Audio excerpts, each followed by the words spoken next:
우리 딸 제사니까 최고급으로만 준비하세요. 알겠습니다. 제사상 뒤쪽에 세워진 영정사진이 이 저택의 가정부인 수연의 눈에 들어왔어요. 흰색 천으로 가려져 있었지만 바람에 살짝 흔들리며 사진의 일부가 보였습니다. 그녀는 흰 천을 살짝 들춰봤습니다. 그 순간 시간이 멈췄습니다. 영정사진 속 활짝 웃고 있는 5살 여자아이, 바로 어린 시절 자신의 모습이었기 때문이었죠. 사연 시작 전 구독 한번 눌러주세요. 오늘의 이야기 시작합니다. 이 쓸모없는 것이. 양아버지의 고함 소리가 좁은 방 안을 가득 채웠습니다. 소주병을 반쯤 비운 그의 얼굴은 붉게 상기되어 있었고 눈에는 핏발이 서 있었어요. 수연은 병 모서리에 몸을 바짝 붙인 채 숨을 죽였습니다. 하지만 소용없었죠. 귓구녕이 막혔냐? 내가 오란 소리 안 들려? 양아버지는 비틀거리며 수연에게 다가왔습니다. 술 냄새와 땀 냄새가 뒤섞인 악취가 코를 찔렀어요. 수연은 본능적으로 팔로 얼굴을 감쌌습니다. 퍽! 주먹이 수연의 어깨를 강타했습니다. 둔탁한 통증이 온몸으로 퍼져나갔죠. 수연은 신음소리를 삼켰습니다. 소리를 내면 더 맞는다는 걸 15년간의 경험으로 알고 있었으니까요. 요즘 가만히 뒀더니 몸이 근질근질거리나 보지. 그리고 양아버지의 시선은 수연이의 목걸이에 걸린 은반지에 멈췄습니다. 밥값도 못하는 주제에 그 은반지가 무슨 보물이라도 되냐? 그것은 수연이 이 집에 입양될 때부터 손가락에 끼워져 있던 은반지였습니다. 반지 안쪽에는 JW라는 이니셜 같은 것이 새겨져 있었어요. 이제는 작아져 목걸이 줄에 연결해 착용하고 있었죠. 그나마 금반지였다면 그것을 가만히 놔뒀을 양부모님이 아니었죠. 가치가 없는 은반지였기 때문에 수연이 지금까지 가지고 있을 수 있었던 거였어요. 양아버지는 수연의 목에 걸려있던 은반지를 낚아챘습니다. 그러자 목걸이 줄이 끊어지며 반지가 바닥에 뒹굴었습니다. 수연의 눈이 커졌어요. 그 은반지는 수연이 가진 유일한 물건이었습니다. 어린 시절부터 그 작은 손에 끼워져 있었던, 아마도 친부모에게서 받은 것으로 추정되는 유일한 흔적이었죠. 안 돼요. 제발. 수연이 떨리는 목소리로 애원했지만 양아버지는 비웃기만 했습니다. 이딴 게 뭐가 중요하다고. 그 순간 수연은 반지를 줍기 위해 반사적으로 앞으로 뛰어들었습니다. 퍽! 예상치 못한 주먹이 수연의 옆구리를 가격했습니다. 숨이 막혔어요. 폐에서 공기가 빠져나가는 것 같았죠. 수연은 바닥에 쓰러지며 반지를 가슴에 꼭 안았습니다. 인연이 감히 대들어. 발길질이 이어졌습니다. 등, 다리, 팔.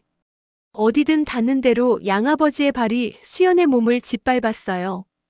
수연은 몸을 웅크린 채 반지를 보호하는 데만 집중했습니다. 뼈가 으스러지는 통증이 있었지만 입 밖으로는 소리를 내지 않았죠. 밥만 축내는 하찮은 년이, 넌 맞아도 싸다. 푸하하하. TV를 보던 양어머니가 말했습니다. 수연이가 죽을 정도로 폭행을 당하는 것을 보고도 아무런 동정심도 느끼지 못하는 악질 인간이었죠. 오늘은 이 정도로 해주마. 양아버지는 침을 뱉으며 비틀거리며 방을 나갔습니다. 수연은 한참을 그대로 누워 있었습니다. 온몸이 욱신거렸지만 일어날 기력도 없었죠. 눈물이 흘러내렸습니다.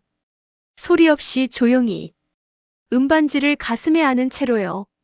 너무 아파. 죽을 것 같아. 수연은 떨리는 입술로 중얼거렸습니다. 밤이 깊어갔습니다. 양아버지의 코 고는 소리가 들려왔어요. 술에 취해 쓰러진 거죠. 수연은 조심스럽게 몸을 일으켰습니다. 온몸이 너무나도 아팠지만 참았어요. 수연은 오늘도 엉망이 된 거실을 정리하기 시작했습니다. 양아버지가 집어던져서 깨진 유리컵, 액자, 넘어진 의자, 바닥에 뒹굴고 있는 소주병들. 수연은 이 모든 것들을 지금 치우지 않으면 다음 날 양어머니의 괴롭힘이 시작될 것임을 너무나 잘 알고 있었어요. 얼굴과 등, 팔다리, 온몸이 욱신욱신거렸지만 약도 바르지 못한 채 한밤중 청소를 시작했어요. 정리를 마친 후 수연은 간단히 양치질과 세수를 하고 잠자리에 들 생각이었습니다. 양아버지에게 맞아 입술이 터지고 피가 고여 있었어요. 칫솔을 움직일 때마다 상처 부위가 너무 따가웠어요. 얼굴 여기저기를 살펴보니 눈두덩이, 광대뼈 부분이 특히 많이 부어올라 있었어요. 방으로 돌아온 수연은 이불을 펴고 누웠습니다. 창밖을 보니 눈이 내리고 있었습니다. 한겨울이었죠. 그때였습니다. 수연의 방문이 열리는 소리였어요. 뭐지? 어둠 속에서 누군가가 수연의 방으로 들어오려고 했습니다. 수연의 방문을 연 사람은 바로 곤히 잠든 줄만 알고 있었던 양아버지였죠. 2년 뒤태를 보면 아주 참지 못하겠단 말이지. 양아버지는 뱀 같은 눈으로 수연을 바라보며 수연이 덮고 있던 이불 속으로 들어왔습니다. 소리 지르면 죽을 줄 알아.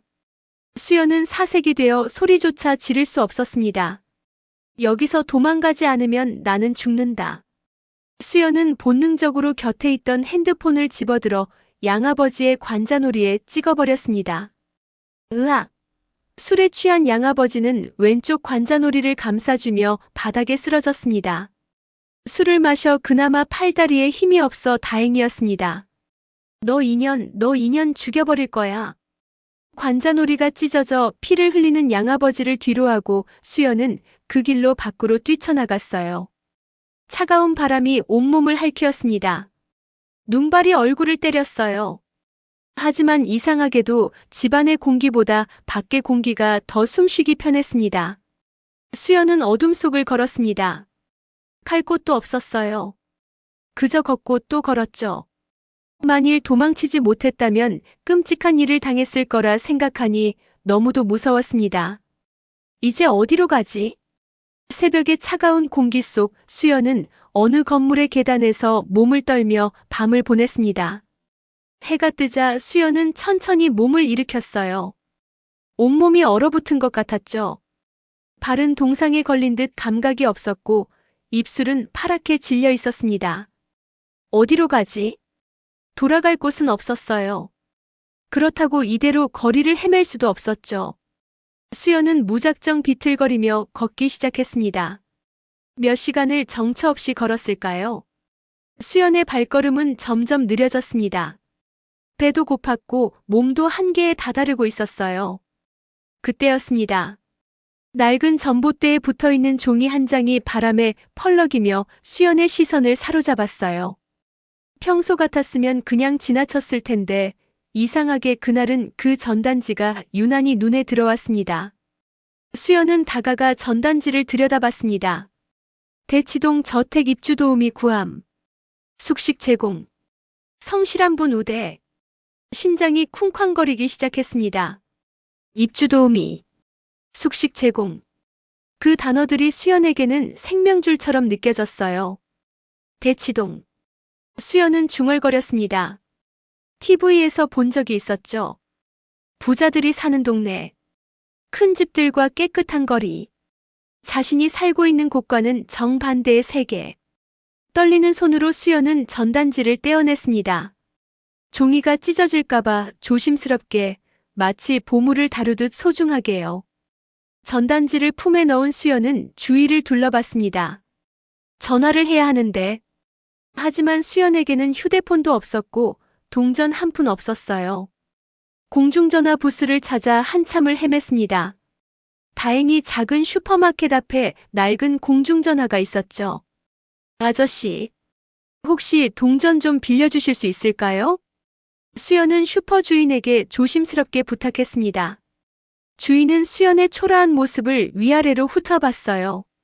맨발의 얇은 옷, 멍든 얼굴. 쯧쯧. 주인은 혀를 차며 동전 몇 개를 건네주었습니다. 수연은 고개를 깊이 숙였어요. 감사합니다. 꼭 갚겠습니다. 공중전화 앞에 선 수연은 한참을 망설였습니다. 손가락이 떨려서 버튼을 누를 수가 없었어요. 만약 거절당하면? 만약 내가 부족하다고 하면? 두려움이 밀려왔습니다. 하지만 다른 선택지가 없었죠. 수연은 깊게 숨을 들이마시고 전화번호를 눌렀습니다. 여보세요. 냉정하고 차가운 남자 목소리가 들려왔어요. 수연은 목소리를 가다듬었습니다. 입주도우미 구한다는 전단지를 보고 전화드렸습니다. 경력이 있으신가요? 아니요. 하지만 성실하게 일하겠습니다. 정말 열심히. 수연의 심장은 터질 듯 뛰었어요. 그럼 내일 오전 10시에 면접 보러 오세요. 주소는 대치동. 죄송합니다만 혹시 지금 당장 가면 안 될까요? 하루라도 빨리 일하고 싶습니다. 잠시 침묵이 흘렀습니다. 그럼 오늘 오전은 안 되고 점심 이후에 한번 찾아오세요. 네. 감사합니다. 꼭 가겠습니다. 수연은 떨리는 손으로 주소를 받아 적었습니다. 전화가 끊기자 수연은 주저앉았어요. 다리에 힘이 풀렸던 거죠. 하지만 입가에는 미소가 번졌습니다. 기회야. 내게 기회가 생겼어. 수연은 자신에게 용기를 북돋았습니다. 여기가 대치동. 수연은 주위를 둘러보며 걸었습니다. 주소를 확인하고 또 확인하며 조심스럽게 발걸음을 옮겼어요. 30분쯤 걸었을까요? 드디어 수연은 목적지 앞에 섰습니다. 높은 담장으로 둘러싸인 거대한 저택, 화려한 정원, 웅장한 대문. 수연은 그 앞에서 한참을 서 있었어요. 여기구나. 두려움과 기대감이 교차했습니다. 손은 떨렸고 심장은 터질 듯 뛰었죠. 수연은 깊게 숨을 들이마시고 초인종을 향해 손을 뻗었습니다. 손가락이 버튼에 닿는 순간 수연의 인생이 영원히 바뀔 것이라는 걸 아직은 몰랐죠. 딩동. 맑은 초인종 소리가 울려 퍼졌습니다. 수연의 새로운 운명이 시작되는 순간이었습니다. 잠시 후 대문이 천천히 열렸습니다. 깔끔한 정장을 입은 중년 남자가 나타났어요. 그의 표정은 무표정했고 눈빛은 차갑게 수연을 훑어봤습니다. 입주도우미 면접 온 사람입니까? 네. 면접 보러 온 정수연이라고 합니다. 수연은 떨리는 목소리로 대답했습니다. 남자는 수연의 초라한 모습을 위아래로 천천히 살폈어요. 멍자국이 남은 얼굴, 낡은 옷, 낡은 신발. 그의 눈썹이 미세하게 찌푸려졌죠. 저는 최 집사입니다. 이쪽으로 따라오세요. 최 집사는 냉랭한 말투로 수연을 안내했습니다. 대문을 지나자 눈앞에 펼쳐진 광경에 수연은 숨을 멈췄어요. 완벽하게 손질된 잔디밭, 형형색색의 꽃들로 가득한 정원, 분수대에서 흐르는 맑은 물소리. 그 모든 것이 동화 속 세상처럼 느껴졌습니다. 신발을 벗으세요. 현관에 들어서자 최 집사가 말했습니다. 수연은 낡은 신발을 조심스럽게 벗었어요. 신발 밑창에 구멍이 나 있는 게 부끄러웠죠. 현관문이 열리는 순간 수연은 또 한 번 압도되었습니다. 높은 천장, 거대한 샹들리에, 대리석 바닥, 벽면을 가득 채운 고급스러운 그림들. TV에서나 보던 그런 저택이었어요. 수연은 대리석 바닥을 밟는 것조차 조심스러웠습니다. 혹시 더럽힐까봐요. 여기서 잠시 기다리세요. 최 집사는 수연을 거실에 남겨두고 안으로 들어갔습니다. 수연은 소파 끝에 조심스럽게 앉았어요. 5분쯤 지났을까요? 복도에서 발소리가 들려왔습니다. 이쪽입니다, 사모님. 최 집사의 목소리 뒤로 여자의 발소리가 들렸어요. 수연은 벌떡 일어났습니다. 그냥 앉아요. 나타난 여자는 50대 초반으로 보였습니다. 세련되고 고급스러운 옷차림에 목에는 진주 목걸이가 빛나고 있었어요. 하지만 그녀의 눈빛은 날카로웠습니다. 마치 모든 것을 꿰뚫어보는 듯한 시선이었죠. 이름이 뭐라고 했나요? 정수연입니다. 나이는 21살입니다. 나이가 너무 어린데 어릴 적부터 모든 집안일과 요리를 도맡아 해왔습니다. 열심히 그리고 잘할 자신이 있습니다. 사모님은 한참 동안 수연을 쳐다봤습니다. 수연은 시선을 피하지 않으려 애썼지만 쉽지 않았어요. 그 눈빛이 너무 강렬했으니까요. 이 집에서 한 달을 못 버티고 나간 아줌마들이 수십 명이야. 할 수 있겠어? 까다로운 윤사모의 비위를 못 맞추고 그만둔 가정부들이 수십 명이었어요. 그 덕분이었을까요? 어린 수연이 운명적으로 일할 기회를 잡을 수 있었던 것이었습니다. 네, 할 수 있습니다. 처음엔 다 그렇게 얘기하지. 얼마나 버틸지 한번 두고 봐야지 뭐. 사모님의 목소리는 차갑지만 어딘가 슬픔이 묻어 있었습니다. 수연은 고개를 숙였어요. 최 집사, 일단 일주일간 시험 기간을 두도록 해요. 그동안 지켜보고 결정하겠습니다. 알겠습니다, 사모님. 수연은 믿을 수 없었습니다. 합격이라는 말이었을까요? 감사합니다. 정말 감사합니다. 수연은 허리 숙여 인사했습니다. 사모님은 아무 말 없이 올라갔어요. 따라오세요. 머무를 방을 안내하겠습니다. 최 집사는 수연을 2층으로 안내했습니다. 복도는 끝이 보이지 않을 만큼 길었어요. 벽에는 가족 사진들이 걸려 있었는데 수연은 그중 한 장에 시선이 멈췄습니다. 어린 여자아이가 웃고 있는 사진이었죠. 하지만 최 집사가 계속 걸어가는 바람에 자세히 볼 수는 없었어요. 여기서 지내면 됩니다. 최 집사가 문을 열었습니다. 방은 작았지만 깨끗했어요. 침대, 옷장이 전부였지만 수연에게는 궁전 같았죠. 아침 6시에 일어나서 1층 청소를 시작합니다. 7시에 회장님과 사모님의 아침 식사를 준비하고 8시에는 정원 청소를 합니다. 낮에는 빨래와 다림질, 저녁 준비를 하고 밤 9시 이후에는 자유시간입니다. 더 궁금한 거 있습니까? 없습니다. 규칙은 엄격합니다. 사모님은 먼지 하나도 용납하지 않으세요. 모든 일은 완벽해야 합니다. 이해했습니까? 네, 알겠습니다. 최 집사는 수연을 한 번 더 훑어본 후 문을 닫고 나갔습니다. 혼자 남은 수연은 방 안을 둘러봤어요. 침대에 조심스럽게 앉았습니다. 푹신했어요. 오랜만에 느껴보는 부드러움이었죠. 이불을 만져봤습니다. 깨끗하고 따뜻했어요. 수연은 창밖을 바라봤습니다. 정원이 한눈에 내려다 보였어요. 아름다운 풍경, 평화로운 모습. 양부모님과 살 때의 그 지저분하고 폭력적인 세상과는 너무나 달랐죠. 여기서 잘할 수 있을까? 수연은 가슴에 품고 있던 은반지를 꺼냈습니다. 다행히 도망쳐 나올 때 잊지 않고 손에 꼭 쥐고 나왔죠. 그날 밤 수연은 오랜만에 편히 잠들었습니다. 따뜻한 침대, 폭력의 위협이 없는 공간. 그것만으로도 충분했죠.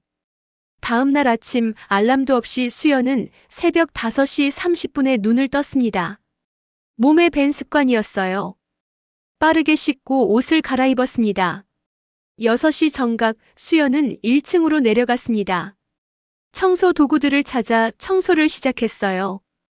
대리석 바닥을 닦고 가구의 먼지를 털고 유리창을 닦았습니다. 7시 정각 사모님이 부엌에 나타났습니다. 수연이 준비한 아침 식사가 식탁에 놓여 있었어요. 사모님은 한 입 먹어보더니 아무 말 없이 식사를 계속했습니다. 침묵이 무거웠습니다. 수연은 한쪽에 서서 긴장한 채 기다렸어요. 물 좀 더 주세요. 네. 수연은 재빨리 물을 따랐습니다. 식사가 끝나자 사모님이 말했습니다. 나쁘지 않군요. 하지만 간이 조금 약해요. 다음엔 조금 더 세게 하세요. 네, 알겠습니다. 수연은 기뻤어요. 칭찬은 아니었지만 인정받은 것 같았으니까요. 그렇게 수연의 첫날이 시작되었습니다. 밤 10시 방으로 돌아온 수연은 침대에 쓰러졌습니다. 온몸이 욱신거렸지만 불행하지 않았어요. 창밖을 보니 별이 빛나고 있었습니다. 수연은 미소 지었죠. 여기서라면 정말 새로운 삶을 살 수 있을지도 몰라. 희망이 보였습니다. 작지만 확실한 희망이요. 일주일이 지났습니다. 수연은 저택의 생활에 점차 익숙해지고 있었어요. 매일 같은 시간에 일어나고 같은 일을 반복했습니다. 사모님의 까다로운 성격도 조금씩 파악하게 되었죠. 하지만 이상한 점도 있었습니다. 저택 2층 복도 끝에는 항상 잠겨있는 방이 하나 있었어요. 누구도 그 방에 들어가지 않았습니다.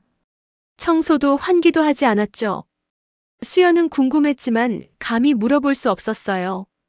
그 방에 대해서는 절대 묻지 마세요. 최 집사가 수연에게 경고했을 때의 목소리가 유난히 차갑게 느껴졌었습니다. 어느 날 아침 저택의 분위기가 달랐습니다. 평소와 다르게 현관에 꽃이 가득 놓여 있었어요. 백합, 국화, 장미. 모두 흰색 꽃들이었습니다. 수연은 이상하다고 생각했죠. 오늘은 특별한 날이죠.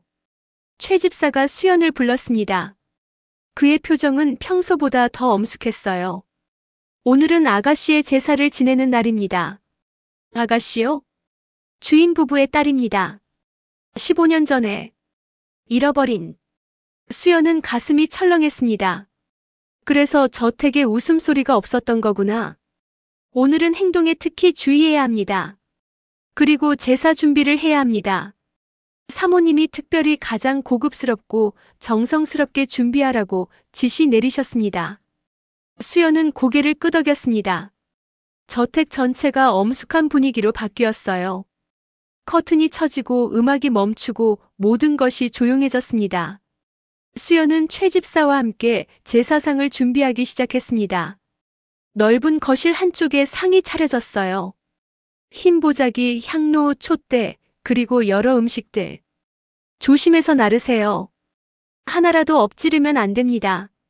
최 집사의 목소리는 긴장되어 있었습니다. 수연은 조심스럽게 과일을 나르고 음식을 배치했어요. 모든 동작이 조심스러웠죠. 그때였습니다. 제사상 뒤쪽 벽에 걸린 액자가 수연의 눈에 들어왔어요. 흰색 천으로 가려져 있었지만 바람에 살짝 흔들리며 사진의 일부가 보였습니다. 수연은 무의식적으로 다가갔습니다. 거기 가까이 가지 마. 최 집사가 날카롭게 말했지만 이미 늦었어요. 수연은 흰 천을 살짝 들춰봤습니다. 그 순간 시간이 멈췄습니다. 영정사진 속에는 대여섯 살쯤 되어 보이는 소녀가 활짝 웃고 있었어요. 깔끔하게 빗은 머리, 밝은 눈동자, 살짝 올라간 입꼬리. 수연의 손이 떨리기 시작했습니다. 이게... 사진 속 소녀의 얼굴이 너무나 익숙했어요. 아니, 익숙한 정도가 아니었죠. 똑같았습니다. 눈의 모양, 코의 형태, 입술의 곡선, 심지어 웃을 때 살짝 나오는 보조개의 위치까지. 모든 것이 수연 자신과 똑같았어요. 이 아이는... 수연은 믿을 수 없다는 표정으로 사진을 바라봤습니다. 마치 어린 시절의 자신을 보는 것 같았죠. 당장 물러서지 못해. 최 집사가 다가와 수연을 밀쳐냈습니다. 수연은 비틀거리며 뒤로 물러났어요. 죄송합니다. 저는 그냥... 함부로 건드리지 마. 당신이 건드릴 수 있는 게 아니라고. 최 집사의 목소리는 화가 나 있었습니다. 하지만 수연은 그의 목소리를 제대로 듣지 못했어요.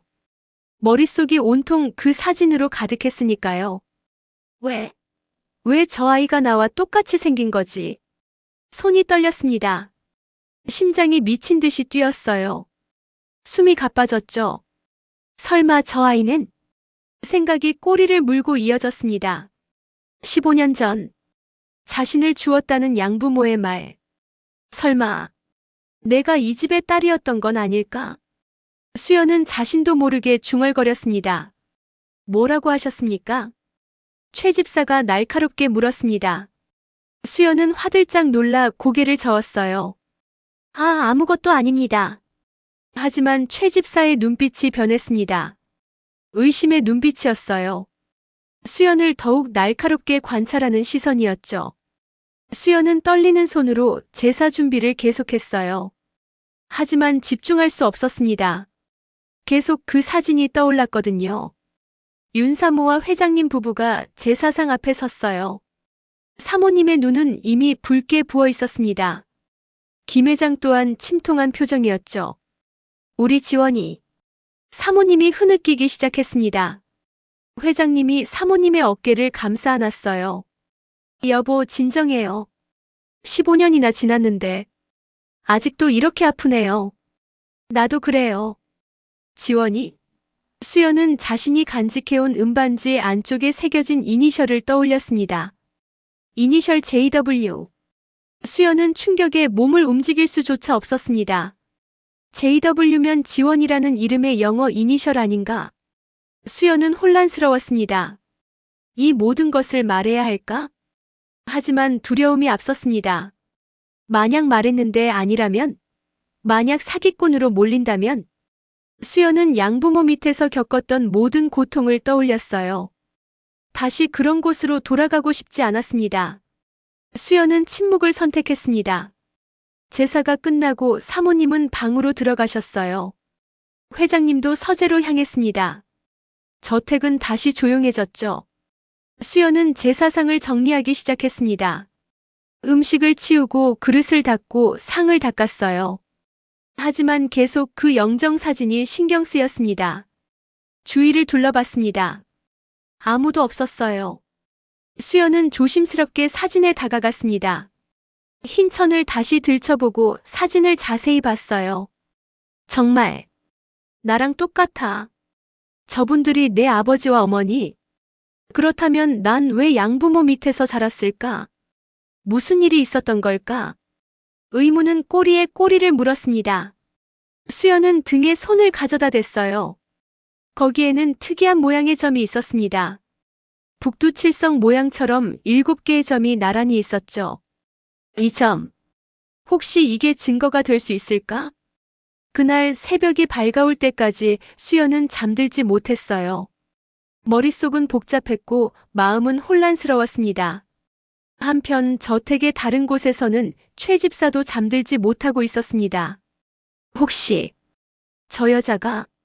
최 집사는 서재에 앉아 무언가를 곰곰이 생각하고 있었어요. 그의 표정은 어두웠고 눈빛은 불안해 보였습니다. 저 여자 그냥 둬서는 안 되겠어. 최 집사는 주먹을 불끈 쥐었습니다. 최 집사는 김 회장의 먼 친척 조카뻘로 겉으로는 충직한 집사 노릇을 하고 있었지만 속으로는 딴 생각을 품고 있는 자였습니다. 자식이 없는 김 회장 부부가 세상을 떠나면 막대한 삼보그룹의 유산이 먼 친척인 자신에게 조금이라도 떨어지지 않을까 하는 검은 욕망. 그것이 그가 이 집에서 20년을 버틴 이유였습니다. 그런데 식모 하나가 신경 쓰이기 시작했습니다. 동물적인 감각으로 위기감을 느낀 최 집사는 결단을 내린 거죠. 무언가 큰 폭풍이 몰려오고 있었습니다. 저택의 평온은 곧 깨질 운명이었죠.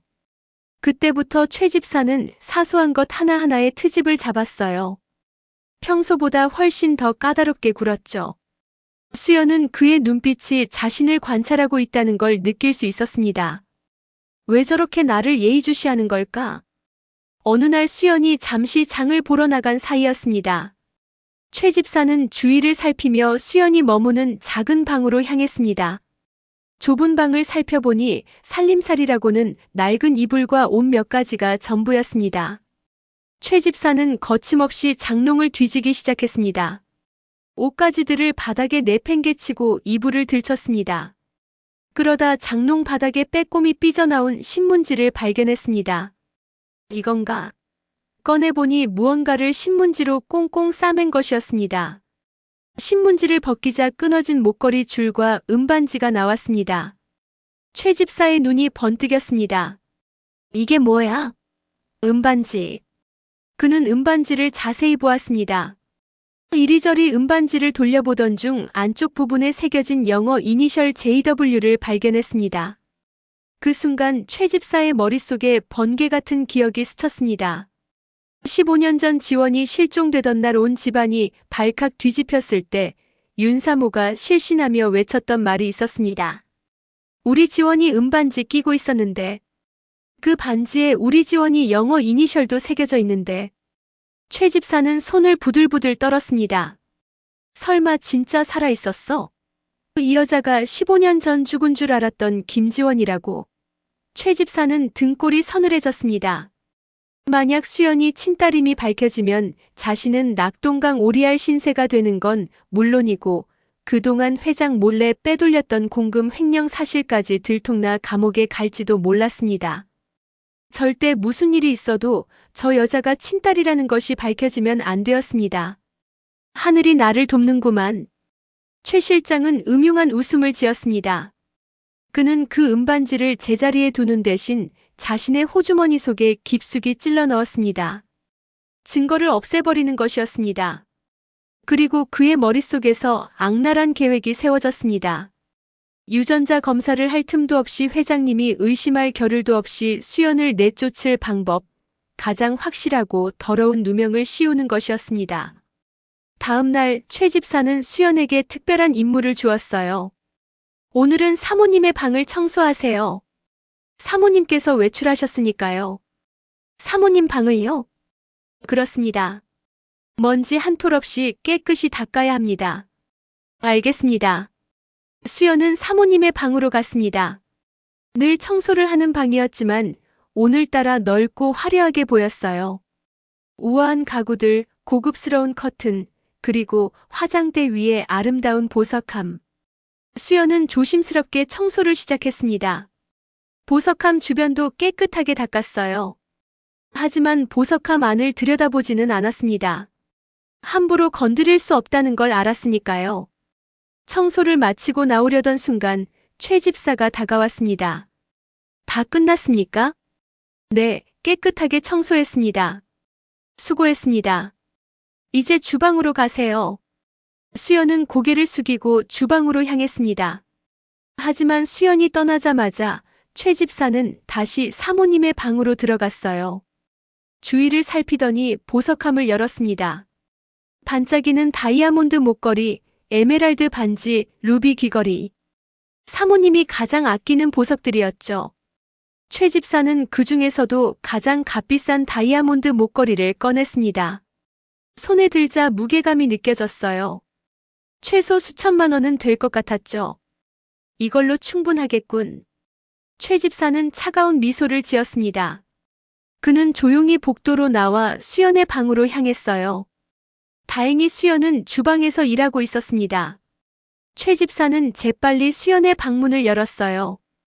방 안을 둘러봤습니다. 침대, 책상, 옷장.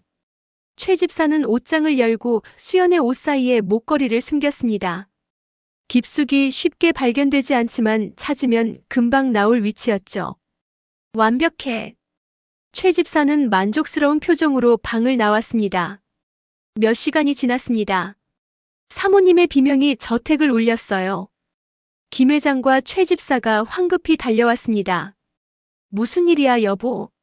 내 다이아몬드 목걸이가 없어졌어요. 뭐라고요? 사모님은 보석함을 뒤지기 시작했습니다. 하지만 목걸이는 어디에도 없었어요. 분명히 여기 있었는데. 오늘 아침까지도 확인했는데. 진정하세요, 사모님. 천천히 찾아보시죠. 최 집사가 차분하게 말했지만 그는 마음속으로 음흉한 미소를 짓고 있었죠. 오늘 이 방에 누가 들어왔습니까? 김 회장이 물었습니다. 청소를 하러 수연 씨가 들어왔습니다. 최 집사가 대답했어요. 수연이? 사모님의 눈이 커졌습니다. 네, 제가 지시했습니다. 사모님께서 외출하신 사이에 방을 청소하라고요. 그 아이, 당장 불러오세요. 사모님의 목소리는 떨리고 있었습니다. 화가 난 것인지 실망한 것인지 알 수 없었어요. 잠시 후 수연이 거실로 불려왔습니다. 부르셨습니까? 수연 씨, 오늘 내 방을 청소했죠? 네, 사모님. 혹시 보석함을 만졌습니까? 아니요. 주변만 닦았습니다. 보석함은 건드리지 않았어요. 그런데 왜 내 목걸이가 없어졌을까? 그것도 가장 값비싼 다이아몬드 목걸이가 말이야. 예. 저는 정말 아무것도. 수연의 얼굴이 창백해졌습니다. 최 집사, 지금 당장 이 여자 방을 확인해 보세요. 김 회장이 지시했습니다. 저는 정말 안 했습니다. 믿어주세요. 수연은 필사적으로 말했지만 소용없었어요. 최 집사와 김 회장, 사모님은 수연의 방으로 향했습니다. 수연도 따라갔죠. 그녀는 떨리고 있었지만 두렵지 않았어요. 자신은 도둑질 같은 나쁜 짓은 하지 않았으니까요. 최 집사가 옷장을 열었습니다. 옷들을 하나씩 꺼내기 시작했어요. 없네요. 여기에는 최 집사가 말하다가 멈췄습니다. 그의 손에서 무언가 빛나는 것이 나타났어요. 이게 뭡니까? 모두의 시선이 최 집사의 손에 집중되었습니다. 반짝이는 다이아몬드 목걸이가 있었어요. 어떻게? 이럴 수가. 수연은 믿을 수 없다는 표정이었습니다. 저는 정말 모릅니다. 제가 왜 저걸? 입 닥쳐, 어디서 수작이야? 사모님의 목소리가 차갑게 떨어졌습니다. 아닙니다. 정말 아닙니다. 누군가 저한테 누명을 씌운 겁니다. 수연은 울먹이며 말했습니다. 당신 말고 누가 이 방에 들어올 수 있겠습니까? 최 집사가 냉정하게 물었어요. 그의 연기는 완벽했습니다. 수연은 할 말을 잃었습니다. 당장 이 집에서 나가세요.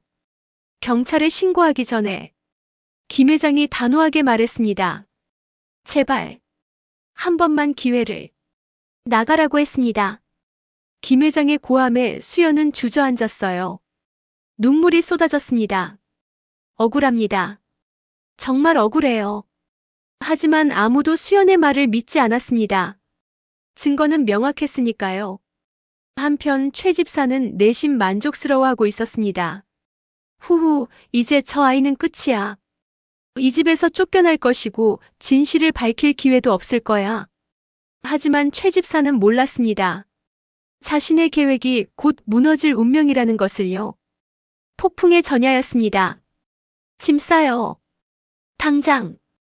김 회장의 목소리는 단호했습니다. 수연은 바닥에 주저앉은 채 눈물만 흘렸어요. 제발, 제발 믿어주세요. 더 이상 듣고 싶지 않습니다. 당장 나가세요. 수연은 비틀거리며 일어났습니다. 다리에 힘이 없었어요. 온몸이 떨렸죠. 짐을 싸러 방으로 돌아온 수연은 멍하니 서 있었습니다. 무엇을 어떻게 해야 할지 알 수 없었어요. 희망을 품었던 시간이 이렇게 끝나다니. 왜 나한테 이런 일이? 수연은 소리 없이 울었습니다. 작은 가방에 몇 안 되는 짐을 넣었어요. 옷 몇 벌. 그리고 내 은반지. 수연이 신문지에 싸서 장롱 밑에 숨겨둔 그 은반지가 보이지 않았습니다. 어떻게 된 거지? 분명히 여기 뒀는데 어디 갔지? 바로 그때였습니다. 쾅! 쾅! 쾅! 현관문을 두드리는 거친 소리가 들렸어요. 아니, 두드리는 게 아니라 발로 차는 소리 같았습니다. 문 열어. 우리 안다고. 거기 수연이 있는 거. 거친 남자 목소리가 들렸습니다. 수연의 얼굴이 창백해졌어요. 저 목소리는? 열어. 당장 안 열면 부숴버린다. 쾅! 쾅! 최 집사가 황급히 현관으로 달려갔습니다. 인터폰으로 밖을 확인했죠. 누구십니까? 닥쳐. 우리 딸 내놔. 딸이요? 수연이. 그 자식 거기 있잖아. 최 집사의 눈빛이 번뜩였습니다. 최 집사는 무언가 알고 있는 사람처럼 재빨리 문을 열었습니다. 비틀거리며 들어온 것은 2명의 중년 부부였어요. 술 냄새가 진동했습니다. 남자는 더러운 작업복을 입고 있었고 여자는 헝클어진 머리에 화장기 없는 얼굴이었죠. 수연이 어디 있어? 양아버지가 소리쳤습니다. 그 소리에 사모님과 김 회장도 거실로 나왔어요. 대체 무슨 일입니까? 김 회장이 인상을 찌푸리며 물었습니다. 당신들이 우리 딸 데려간 거 안다고. 수연이 내놔. 무슨 소리 하는 거야? 당장 안 나가. 최 집사. 얼른 이 사람들 쫓아내. 뭐 하고 있어? 사모님이 소리쳤습니다. 저 애는 15년 전에 우리가 주워 키운 애야. 은혜도 모르고 도망쳤더니 여기 숨어 있었구만. 양아버지의 말에 수연이 계단 위에 나타났습니다. 어떻게 여길? 수연은 떨리는 목소리로 물었습니다. 사실 이것도 최 집사의 계략이었습니다. 최 집사는 수연의 뒷조사를 철저히 했어요. 그녀에게 양부모가 있다는 것, 그들이 술과 돈에 굶주려 있다는 것까지 모두 알아냈죠. 그리고 며칠 전 최 집사는 몰래 양부모를 찾아내 거래를 제안했어요. 당신들 딸이 부잣집에서 일하고 있어요. 소란을 피운 후 데리고 가시면 그 대가는 확실히 지불해 드리겠습니다. 술과 돈에 눈이 먼 양부모는 흔쾌히 동의했죠. 당신들 지금 뭐 하는 짓입니까? 여기서 소란 피면 신고하겠습니다. 최 집사 쫓아내 이 사람들. 김 회장이 냉정하게 말했습니다. 우리가 뭐 어쨌다고. 우리 딸 데려가려고 왔어. 양아버지는 수연에게 다가갔습니다. 수연은 본능적으로 뒤로 물러났어요. 인연이 15년 동안 먹여주고 재워준 은혜를 생각해. 이제 내가 우리 먹여 살릴 차례야. 싫어요. 가지 않을 거예요. 뭐? 양아버지는 수연의 팔을 거칠게 잡아당겼습니다. 아파요. 닥쳐.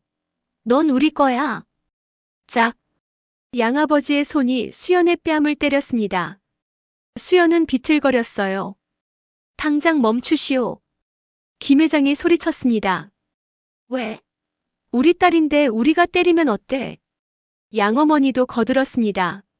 맞아. 15년 전에 우리가 죽었을 때 죽을 뻔했던 거 생각해. 은혜를 원수로 갚는 불효녀 자식.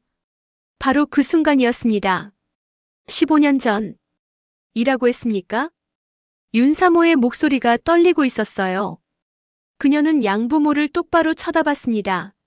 뭐? 15년 전에 주었다고 했습니까? 그래. 양아버지는 왠지 모를 두려움을 느꼈습니다.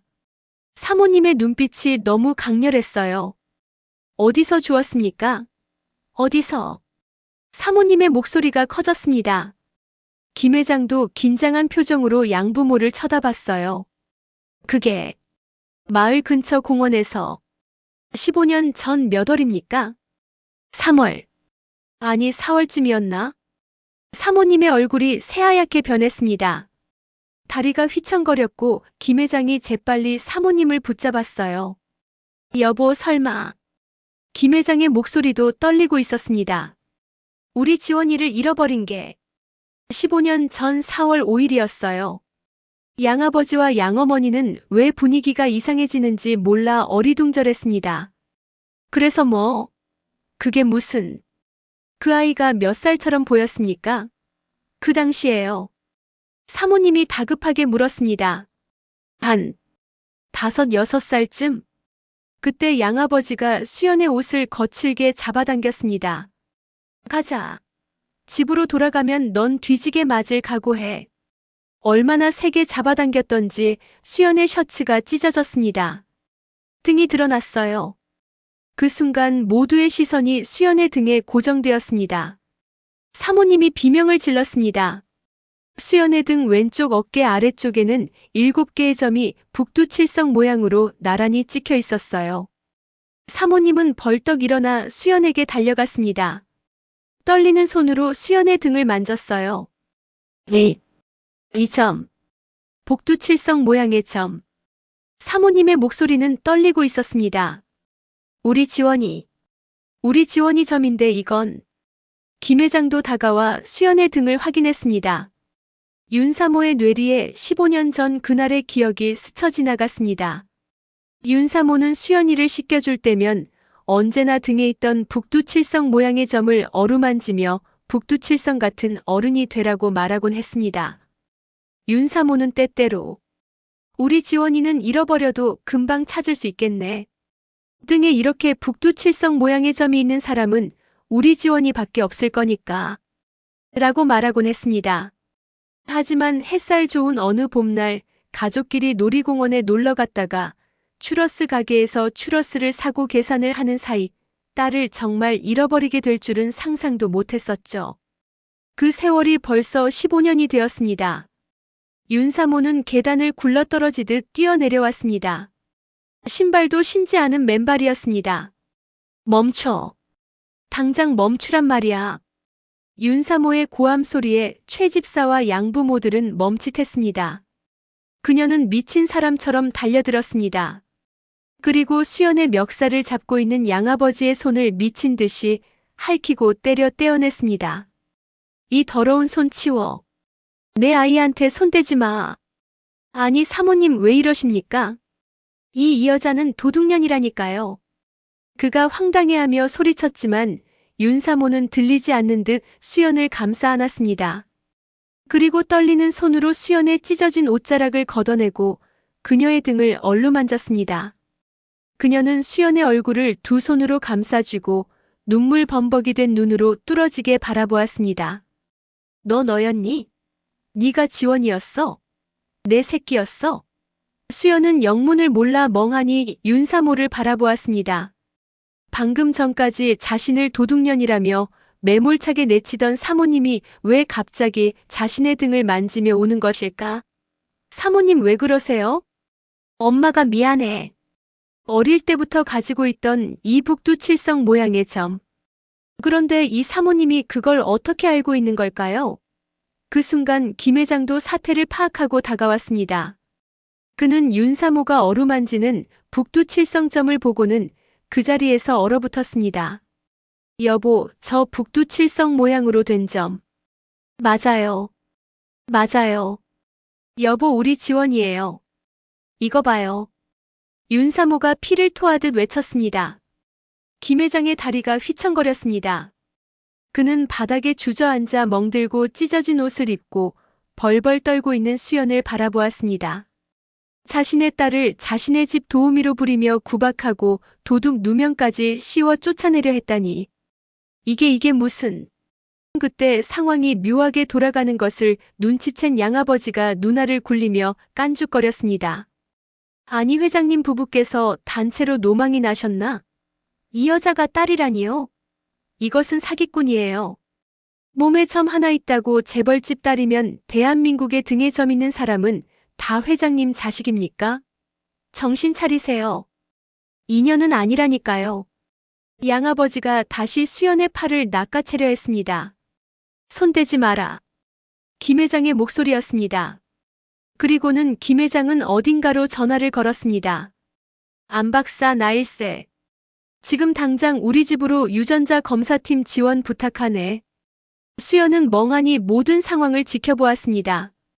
윤사모는 수연을 품에 꼭 안고 놓아주지 않았습니다.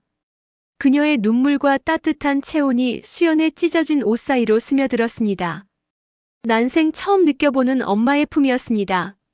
지원아, 내 새끼. 엄마가 널 못 알아보고 널 도둑 취급하고. 수연의 눈에서도 이유 모를 눈물이 주르륵 흘러내렸습니다.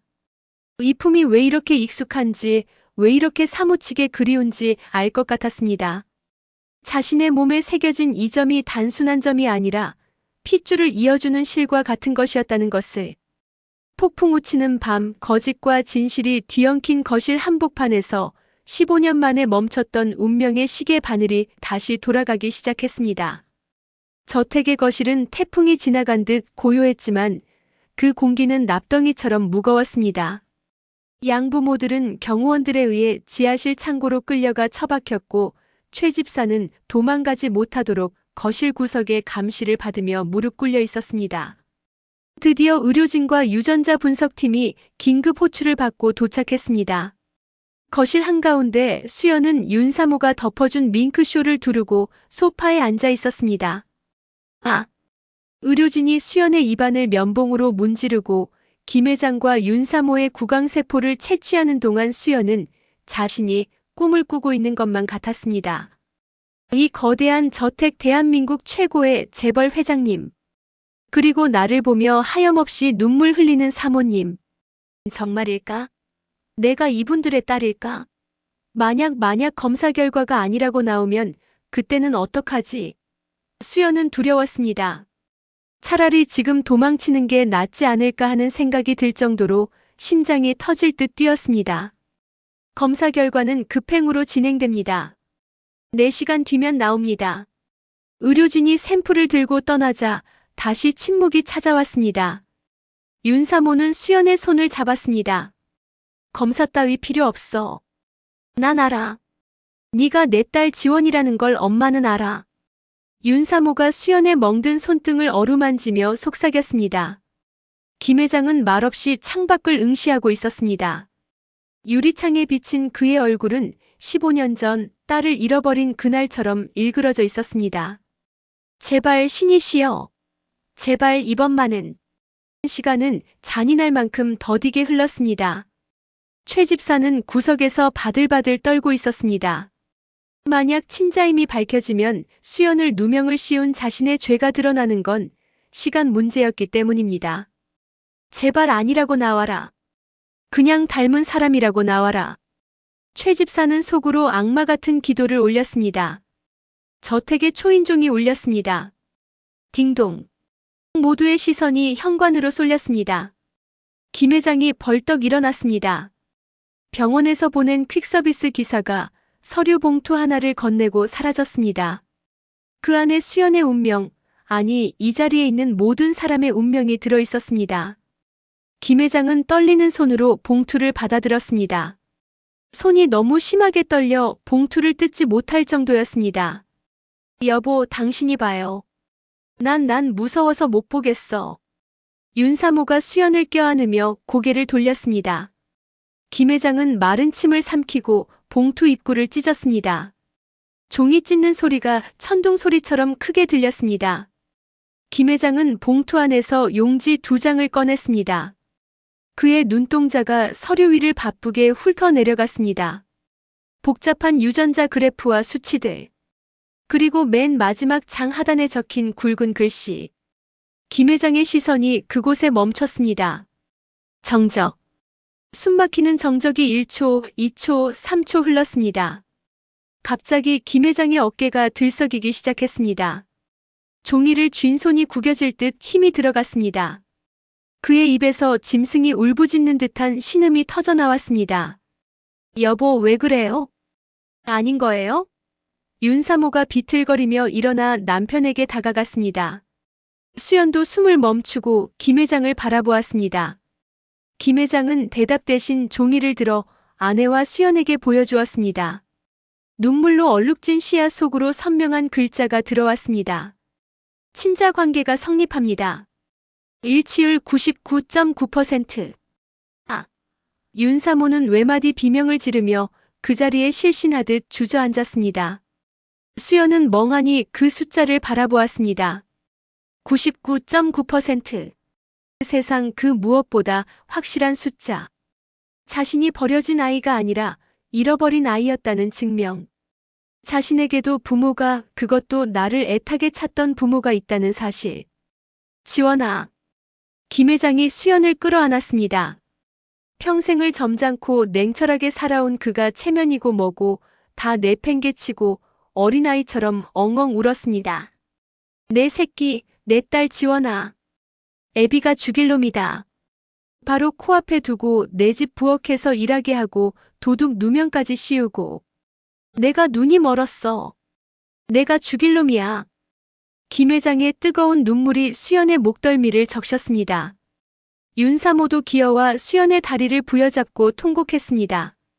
미안하다. 엄마가 미안해. 따뜻한 밥 한 끼 못 해먹이고 남의 집 식모살이 시키고 그 매를 맞으면서 살게 하고 엄마가 잘못했어. 부모님의 통곡 소리가 저택을 가득 채웠고 수연은 그제야 참았던 숨을 토해냈습니다. 긴장이 풀리면서 온몸에 힘이 빠져나갔습니다. 아빠, 엄마. 15년 만에 처음 불러보는 단어였습니다. 입안에서 맴돌던 그 말이 밖으로 나오는 순간 수연의 눈에서도 눈물이 쏟아졌습니다. 나 버린 거 아니죠? 나 미워서 버린 거 아니죠? 아니야. 절대 아니야. 우리가 널 얼마나 찾았는데. 15년을 하루도 빠짐없이 널 찾았어. 널 버린 게 아니라 우리가 널 잃어버려서 못난 부모라서 미안해. 세 사람은 서로를 부둥켜 안고 하나가 되었습니다. 피는 물보다 진하다는 말. 그 진부한 말이 기적이 되어 눈앞에 펼쳐졌습니다. 김 회장은 경호원을 호출했습니다. 아까 지하실에 처박아 뒀던 양부모라는 작자들 거실로 데리고 와. 예, 회장님. 경호원 2명이 밧줄에 몸이 묶인 수연의 양부모들을 끌고 왔습니다. 그동안 우리 지원이를 이렇게 학대해왔던 거군. 김 회장이 차갑게 말했습니다. 너희 이 나쁜 놈들 콩밥 먹을 준비해. 우리 딸을 15년간 학대한 죄로. 안 돼. 우리가 그 애를 키워줬다고. 양아버지가 소리쳤지만 소용없었습니다. 키워준 게 아니라 학대한 거겠지. 저 멍자국들이 명백한 증거야. 김 회장의 목소리는 단호했습니다. 경찰 사이렌 소리가 들려왔습니다. 운명의 순간이었습니다. 15년간 숨겨져 있던 진실이 드러나는 순간이요. 경찰이 도착했습니다. 2명의 경찰관이 저택 안으로 들어왔어요. 신고 접수하고 왔습니다. 무슨 일입니까? 이 사람들이 우리 딸을 15년간 학대했습니다. 그리고 불법 주거침입까지 했습니다. 김 회장이 차분하지만 단호한 목소리로 말했습니다. 무슨 소리야? 우리가 그 애를 키워줬다고. 양아버지가 소리쳤지만 경찰관은 그의 술 냄새와 폭력적인 태도를 이미 파악하고 있었어요. 일단 진정하시고 차례대로 이야기를 들어보겠습니다. 경찰은 양부모를 분리해서 조사하기 시작했습니다. 그들의 진술은 곳곳에서 엇갈렸어요. 수연을 어디서 발견했는지, 정확히 언제였는지, 왜 경찰에 신고하지 않았는지. 대답은 모호했고 일관성이 없었습니다. 15년 전에 아이를 발견하고 왜 실종 신고를 하지 않았습니까? 그게 그냥 불쌍해 보여서. 아이의 출생 신고는 했습니까? 안 했습니다. 경찰관의 표정이 굳어졌습니다. 이것은 명백한 불법이었죠. 그때 구석에서 이 광경을 지켜보던 최 집사의 얼굴은 흙빛이 되어 있었습니다. 그는 슬금슬금 뒷걸음질쳐 도망가려 했습니다. 김 회장이 천천히 몸을 일으켰습니다. 수연의 어깨를 감싸 안은 채 그는 시선을 돌려 구석에 있는 최 집사를 응시했습니다. 마치 먹잇감을 노려보는 맹수의 눈빛이었습니다. 여보, 지원아. 방에 들어가 있거라. 김 회장의 목소리는 낮았지만 저택 전체를 올릴 만큼 묵직했습니다. 그는 주머니에서 휴대폰을 꺼내 어디론가 전화를 걸었습니다. 김 변호사인가? 지금 당장 법무팀 전원 소집해. 그리고 검찰총장한테 내 이름으로 연락 좀 넣게. 잡아넣어야 할 놈들이 아주 많다고. 통화를 마친 김 회장이 최 집사에게 다가갔습니다. 최 집사는 사시나무 떨듯 떨며 뒷걸음질 쳤습니다. 회 회장님, 저기 오해가. 짝. 김 회장의 손바닥이 최 실장의 뺨을 쳤습니다. 억소리도 내지 못하고 최 집사가 바닥에 나뒹굴었습니다. 오해? 도둑으로 누명 씌워 쫓아내려 한 게 오해냐? 감히 내 핏줄을 가지고 장난을 쳐. 김 회장의 분노가 폭발했습니다. 이제 눈물의 시간은 끝났습니다. 수연의 양부모들은 당장 경찰서로 연행되었고 최 집사는 아직 신고가 들어가기 전이었기 때문에 도주의 우려가 있어 김 회장은 그를 저택의 지하실에 가두어 두었습니다. DNA 검사 결과가 나온 다음 날 김 회장은 즉시 변호사를 불렀습니다. 이제 법적인 조치를 취해야 합니다. 김 회장의 목소리는 단호했어요. 15년간 딸을 학대한 양부모, 그리고 무엇보다 최 집사의 범죄를 반드시 밝혀내야 했습니다. 최 집사부터 조사하겠습니다. 김 회장은 서재와 최 집사 방에 있는 모든 재정 문서들을 꺼내기 시작했어요. 장부들, 영수증들, 계약서들. 15년치의 기록이었죠. 이상하군요. 이 수리 비용이 왜 이렇게 높죠? 변호사가 한 장의 영수증을 가리켰습니다. 정말 그렇네요. 에어컨 수리에 500만 원이라니. 이것도 이상합니다. 같은 업체에서 한 달에 3번이나 청구가 들어왔네요. 하나씩 확인할수록 의심스러운 점들이 속속 드러났어요.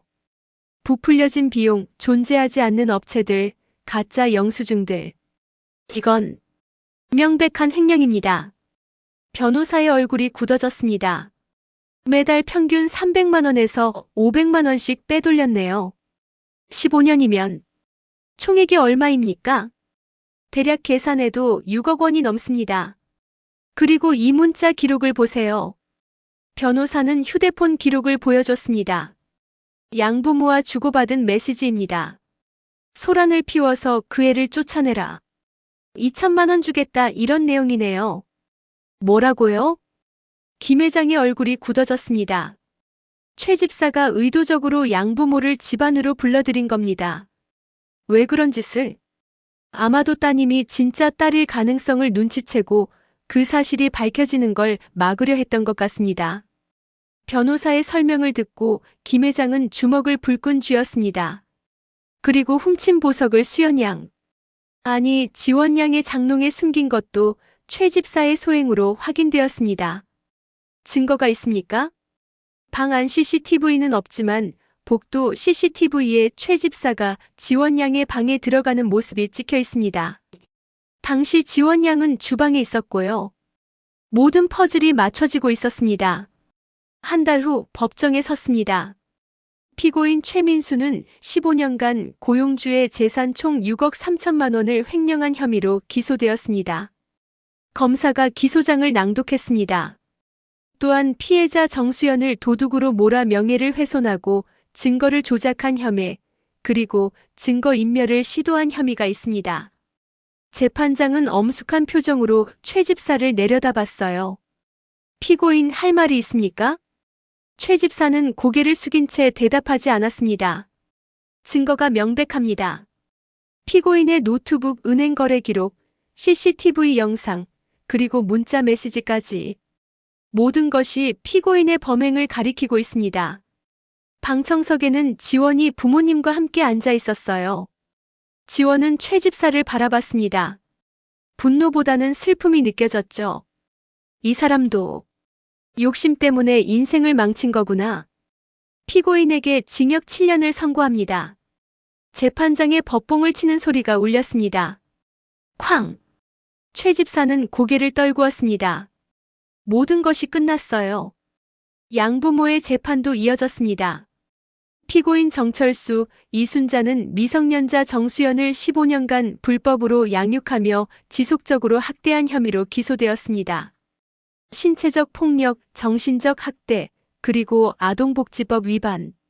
지원은 법정에서 증언했습니다. 매일 구타당했습니다. 밥도 제대로 못 먹었고 학교도 다니지 못했습니다. 지원의 증언에 방청객들은 고개를 저었어요. 피고인들은 실종 아동을 발견하고도 신고하지 않았으며 오히려 노동력을 착취했습니다. 검사의 목소리는 단호했습니다. 피고인 김철수에게 징역 5년, 피고인 이순자에게 징역 3년을 선고합니다. 쾅! 두 번째 법봉을 치는 소리가 울렸습니다. 법정을 나서며 지원은 깊게 숨을 들이마셨습니다. 이제 정말 끝났구나. 김 회장이 지원의 어깨를 감싸 안았어요. 그래, 이제 엄마랑 아빠랑 행복하게 살자 우리 지원이. 윤사모도 지원의 손을 잡았습니다. 지원은 부모님을 보며 미소 지었습니다. 정의가 실현된 순간이었습니다.